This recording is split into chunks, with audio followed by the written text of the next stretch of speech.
You know that feeling. Too many updates, too many meetings, too many things falling through the cracks. Monday.com was built for that gap.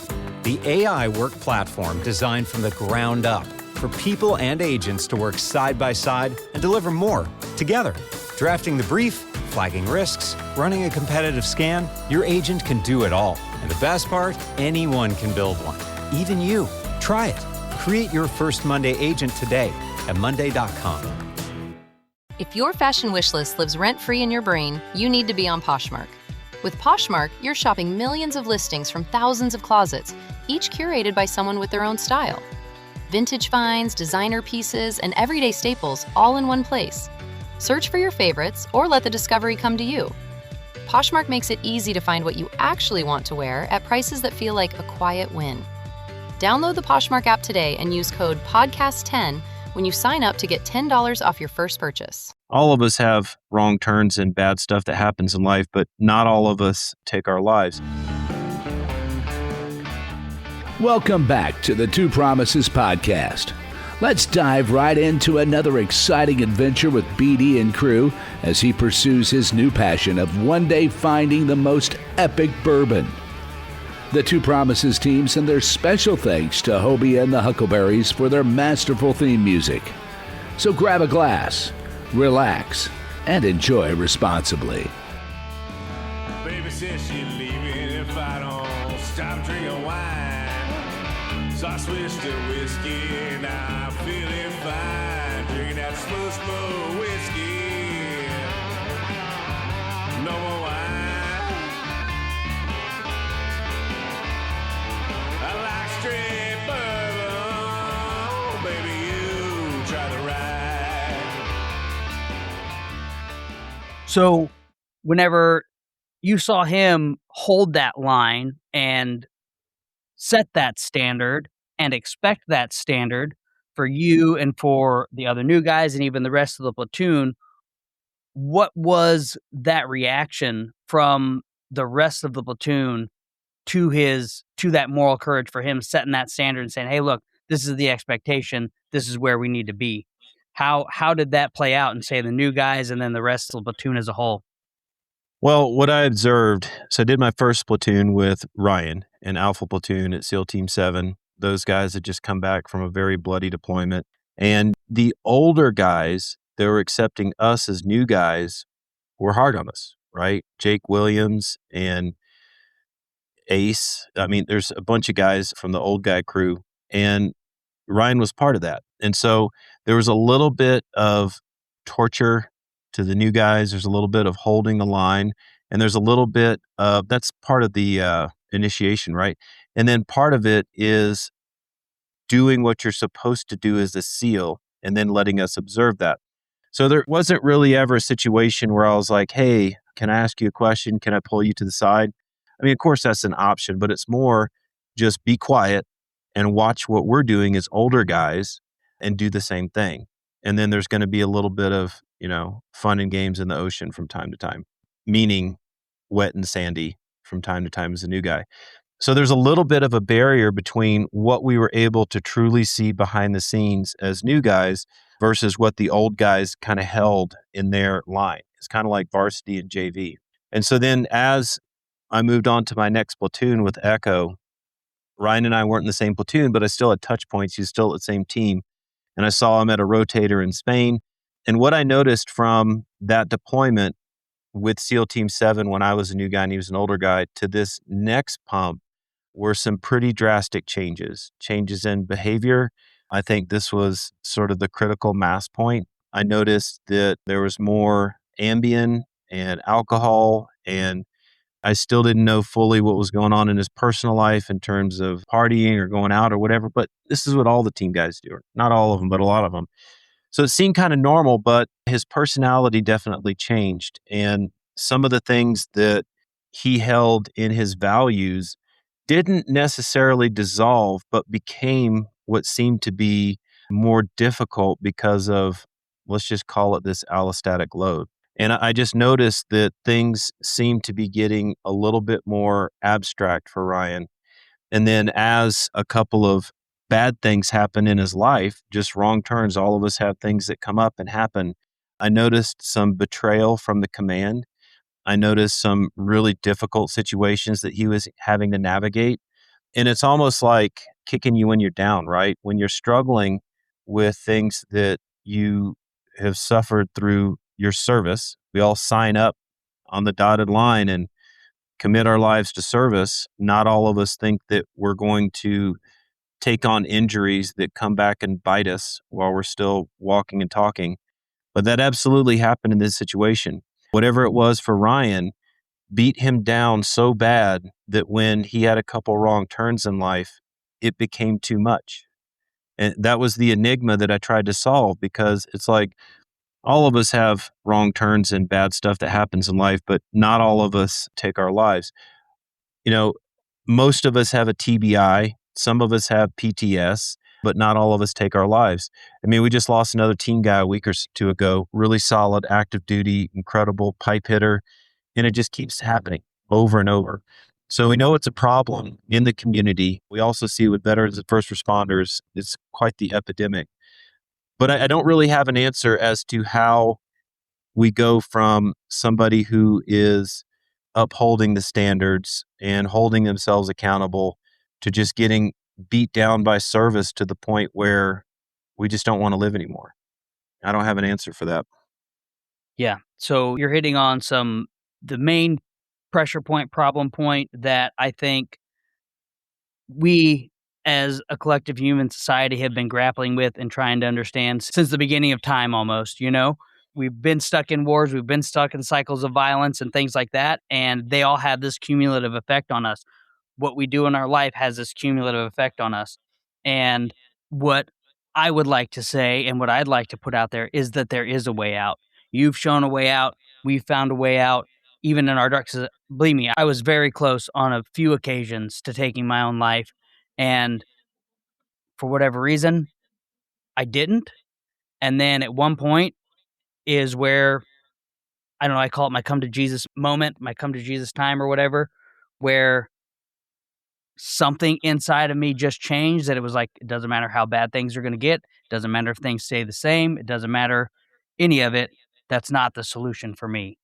And I feel like I believe a big reason for that is for what we're doing right now and what you've done with the race.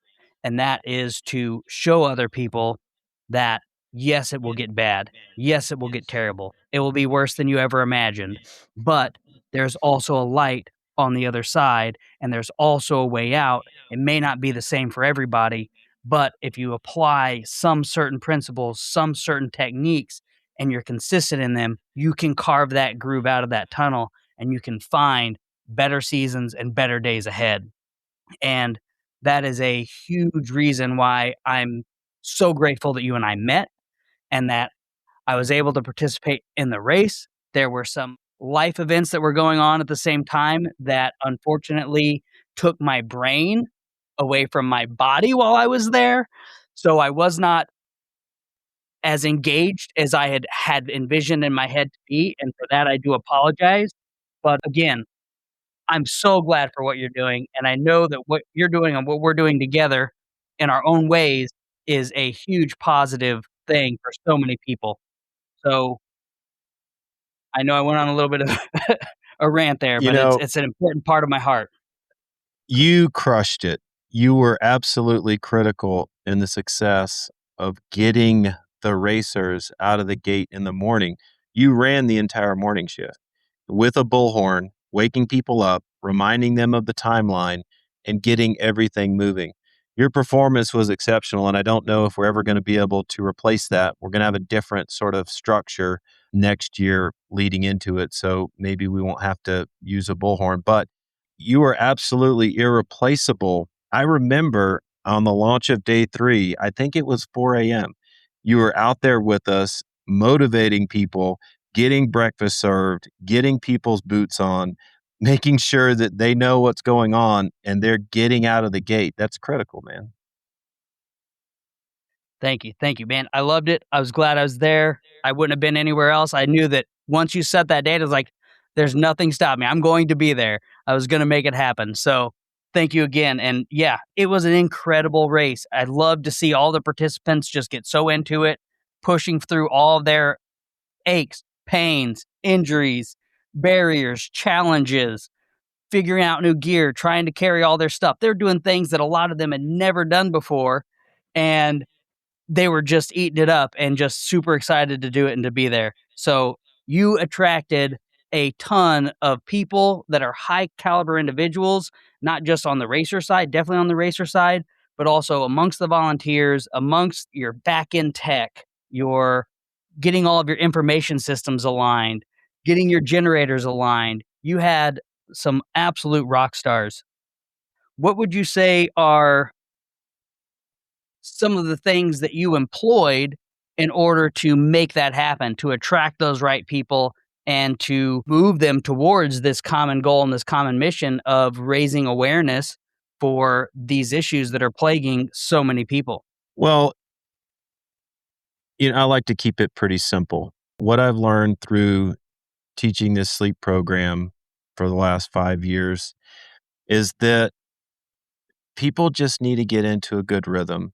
And the things that destroy their rhythm are not going to bed on time, not waking up on time, eating like crap, drinking alcohol, and carrying too much stress. I mean, so the evolution of this online Zoom course called 62 Romeo that's changed lives, hundreds of lives, the evolution of that is to just get people out of nature.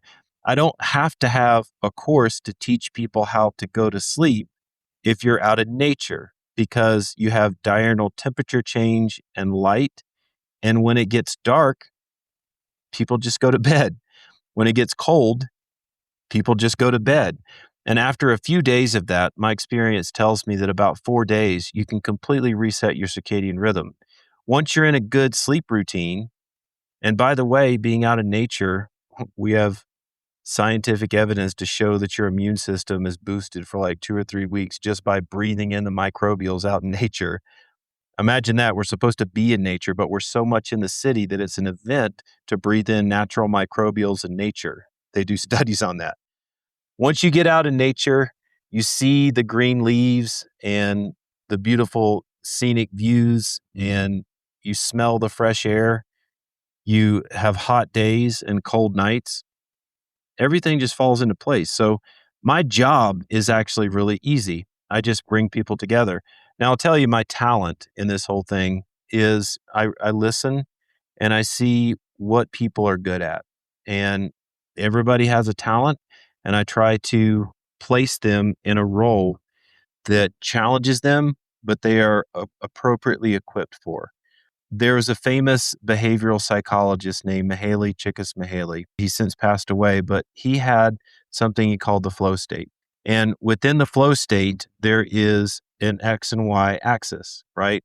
One axis is skill competency, and the other is the degree of challenge, right? And so as leaders, if we want to have the best outcome, we want to place somebody in a situation where they're equipped with the right skills to be able to accomplish the task effectively, but we want to challenge them by about 10 or 20%.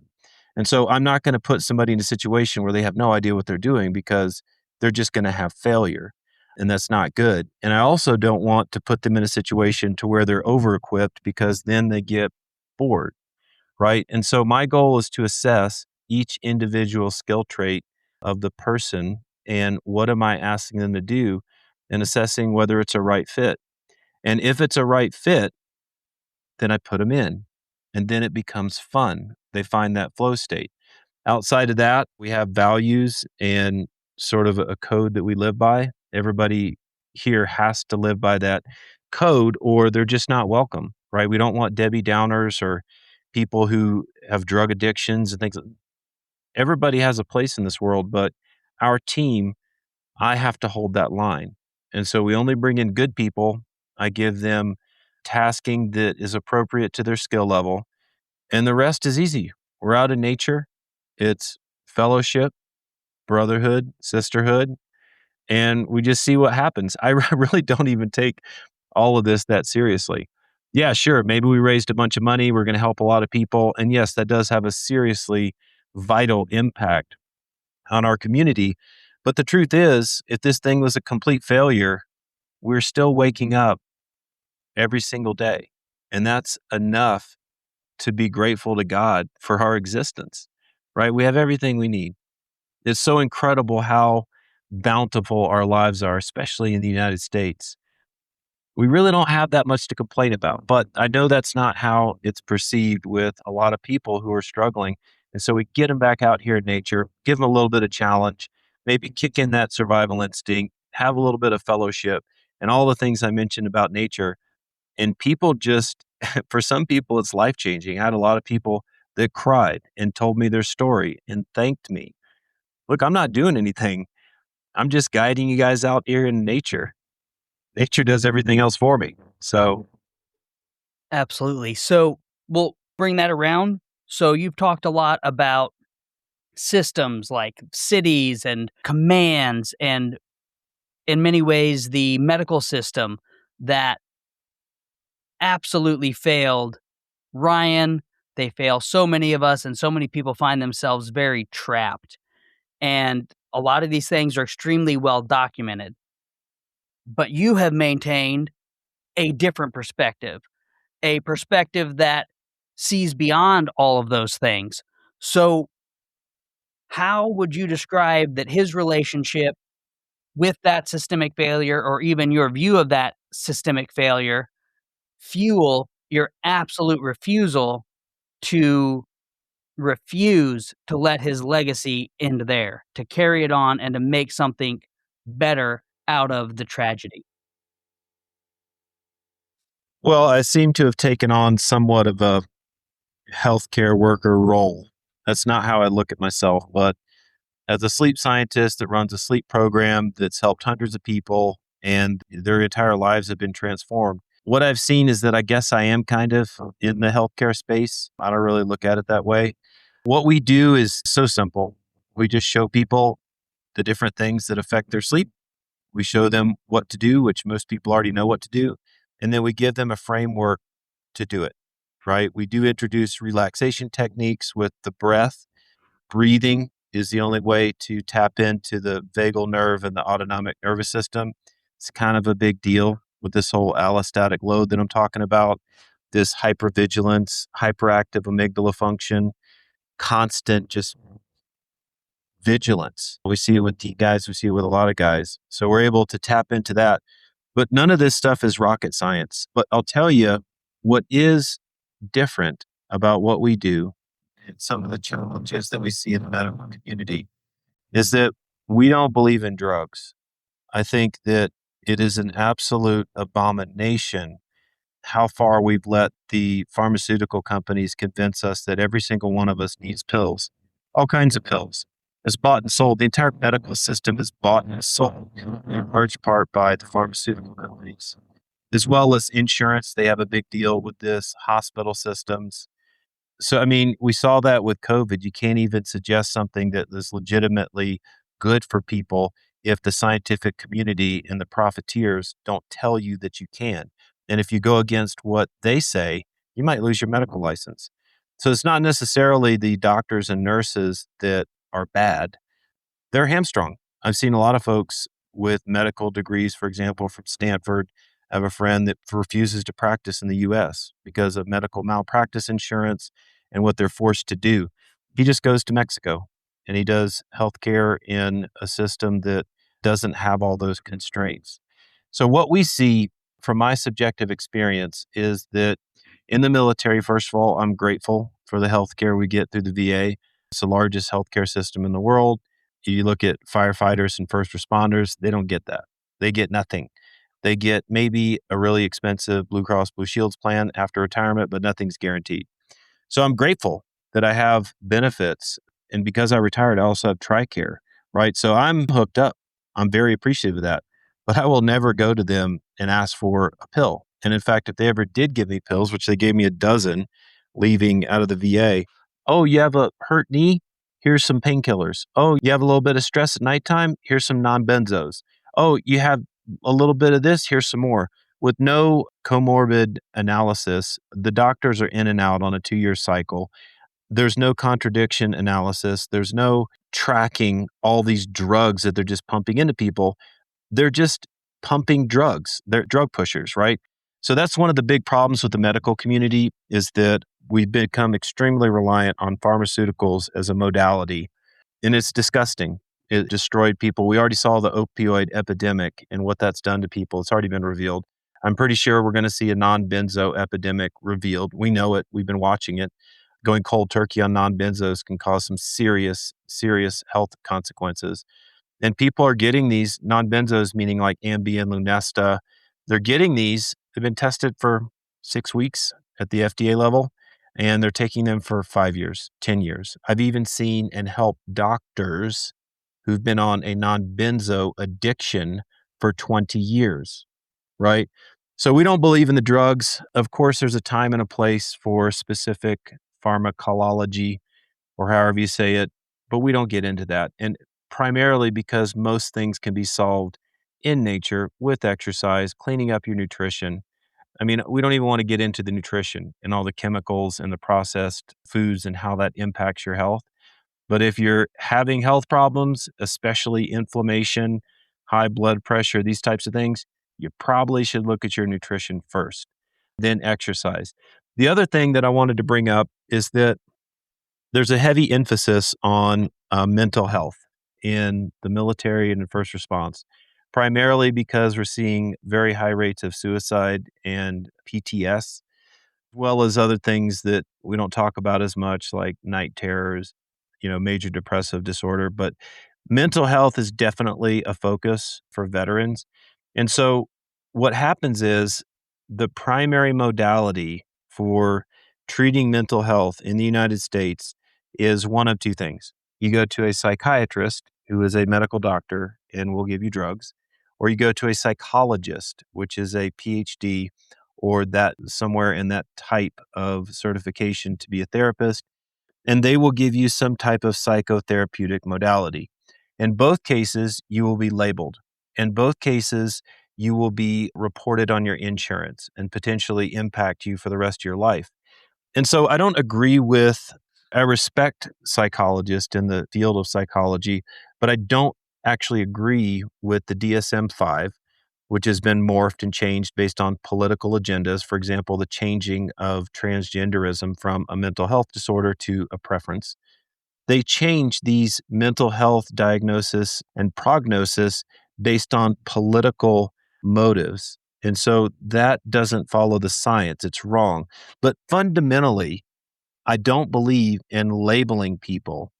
There's a sense of you're broken, and the psychological community also has their own internal issues. Like if we go all the way back to Freud, there was always a recommendation of psychotherapy of the therapist. Therapists don't do that. They put on their lab coat, they hang their certificate on the wall, and they analyze the patient, judge them, label them, categorize them, and either treat them or give them drugs. There's zero accountability at large in the psychological community on self-reflection, right? And so what it becomes is a line. There's me with a degree, and there's you that's broken. And the more things that I can label you as broken, the more I get paid, the more I can bill on insurance. And insurance is a beast. So there's a lot of things going on behind the scenes. Most of it is initiated and motivated by profit. Can we profit from the business model of healthcare? Hospitals are the worst at this. Insurance companies are terrible. And then the whole drug cartel. So, I mean, like, we're up against some major factors that have put billions of dollars into educating people on TV, which in large part are lies. They cover up the side effects of these things and the lack of depth that they've done on the studies, and the truth is all hidden. So for us coming out of the military, yes, we have benefits, but we're asked to trust a medical community that, yes, perhaps the doctors and nurses say their oath and they have the best intentions, but they're coming into a system that is not focused on following that oath. It's based on profiteering and potentially using patients as part of their profit model. I know that's a pretty harsh thing to say about the medical community, but that is the reason why you're going to get 12 different prescriptions coming out of the VA on your exit exam. Yeah, you've hit on some great points, and a lot of the things that I've been struggling with, dealing with, so many other veterans are dealing with, because that's what they do. They try to prescribe it away with just random drugs that, without taking any of that time to actually figure out what root causes are. And like you said, the system itself it's a failure. You know what I mean? It is built off of the wrong principles, which is profit as opposed to actually providing healthcare. So you've made some fantastic points, and you've hit a lot of the core issues that we're all faced with. But you're doing something that so many people don't do. You're taking yourself and you're putting yourself outside of it. And you're creating your own space, your own area where you can find that healing, you can help others find that healing, and you're not stuck in a perpetual cycle of pills and being stuck on medications that, like you said, they were designed for a 6-week trial or for 6 weeks, not to be on for years and years. So huge things. A lot of people need to hear that. A lot of people need to sleep is something that's affecting so many people around the world. Like you said, civilians are affected by it, first responders, military, veterans. So we've got those failures, and we're both working our ways through it and finding ways to operate outside of it. And nature, obviously, is a huge one for you, finding those connections, detoxing in that way. And while we're talking about some of these failures and these breaking points, we'll circle back around to the race a little bit. You had teams that were motivated, ready to go, in the hopper. I mean, I had some saying, no, we're getting first place no matter what. We're winning, we're finishing, all this stuff. Day one, we've got teams missing cutoff times, running out of water. They're hitting rock bottom already on the first 6 hours of the event. And as the architect of pain, if you will, what did you learn about watching human nature? And what did you learn about human nature by watching these men and women entering those breaking points and then pushing through it? Well, I'd like to say that the Ryan Larkin 2027 will be open for applications on our website on January 11th. And I challenge all the adventure racers out there not to be a solo racer, but to put together a team of 4, put in your application, and we'll see if you can make it, because half the teams didn't even make it halfway. That's a challenge. Thank you for joining us today on this curious roller coaster of life. If this is your stop, please exit peacefully. Enjoy the rest of your day. If you're ready for another one, just push play. Just a final note before you go, thank you, and thank you for feeling. The distillation and aging process is different for everyone. I'm not quite sure what you're ready for. Sip slowly and enjoy responsibly. Baby says she's leaving if I don't stop drinking wine. So I switched to whiskey, now I'm feeling fine. Drinking that smooth whiskey. No more wine. I like straight bourbon. Baby, you try the ride.